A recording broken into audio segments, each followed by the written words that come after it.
शान्तिपूर्ण भएर र निष्पक्ष निर्वाचनको वातावरण सरकारले बनाउन सकेको छैन।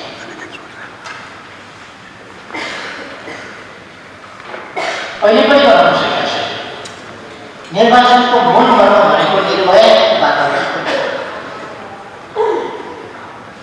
तर भदौ 24 गते लगाइएका कैदीहरूमध्ये 5000 भन्दा बढीलाई बाहिर राखेर लुटिएका आधुनिक हतियार मध्ये 700 भन्दा बढी हतियार हजारौं राउन्ड गोली बाहिर राखेर अनि त्यसै पनि मर्मत फस्टिएको सुरक्षा निकायलाई प्रत्यक्ष परोक्ष कारबाही र अन्य क्रियाकलापबाट अझ बढी मनोबल दर्शाउँदै भदौ 24 को विध्वंसन सम्बन्धमा पछि पनि विभिन्न अपराध कर्ममा लागेकाहरूमाथि अनुसन्धान तहकिकात र अभियोजन गर्न बाधा सिर्जना गरेको सरकारले कसरी भएरै प्रत्याख्यान गर्छ।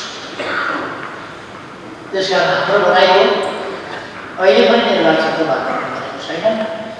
अहिले पनि राजनीतिक नेताहरूमाथि खुट्टा लान्छना लगाउन, आरोप लगाउन र हँसाउने प्रयासलाई उनीहरूले परित्याग गरिसकेको अवस्था।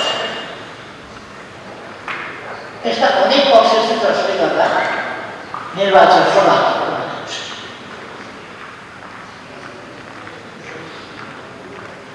निर्वाचनको सन्दर्भमा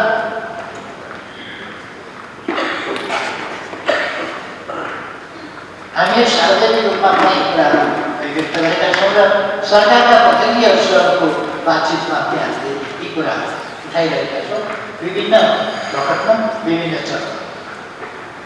तर अझै पनि निर्वाचनको सुनिश्चितता र निर्भय वातावरण बनिसकेको छ।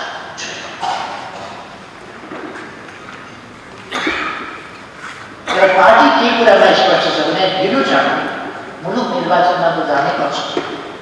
त्यसका लागि पार्टी हमेसा तैनाथी र तयार अवस्थामा रहन्छ। केन्द्रीय कमिटीको यो बैठक चिनको पार्टी पन्थीलाई निर्वाचनका लागि हमेसा तयार अवस्थामा रहन र यसका लागि आवश्यक तयारीलाई तीव्रता दिलाउन सबै साथीहरूले ध्यान दिनुपर्दछ। निर्वाचन हुन त हुन्छ, कति बेर हो, जति बेर भए पनि हामीले निर्वाचनको सामना गर्नै पर्छ। हामीले फागुन 21 मै हुन पनि सक्छ, भयो भने पनि हामीले सामना गर्छ। एउटा कुरा हामीले भनेका छौँ र फेरि पनि भन्छौँ, चरणमा विभिन्न चरणमा फागुन 21 मा सुरु गर्ने अनि अनेक चरणमा भनेर अनेक प्रकारका खेलहरू स्वीकार्य छैन। कि भन्नु एकै चरणमा निर्वाचन एउटा कुरा जे गर्ने हो त्यसमा न्यूनतम सहमतिका साथ राजनीतिक दलहरू शक्तिहरूको सहमतिका साथ मात्रै कुनै कार्य गर्न चाहन्छ। एकलौटी र स्वेच्छाचारी ढङ्गले आफ्नो अनुकूलतामा मात्रै अनावश्यक ढङ्गले निर्वाचनको अवधि अनावश्यक ढङ्गले लगाउने त्यो खेल पनि खेल्दैन। यी कुराहरूमा हामी सजग हुनुपर्छ र हामीले सरकारलाई पनि सजग गराएका छौँ।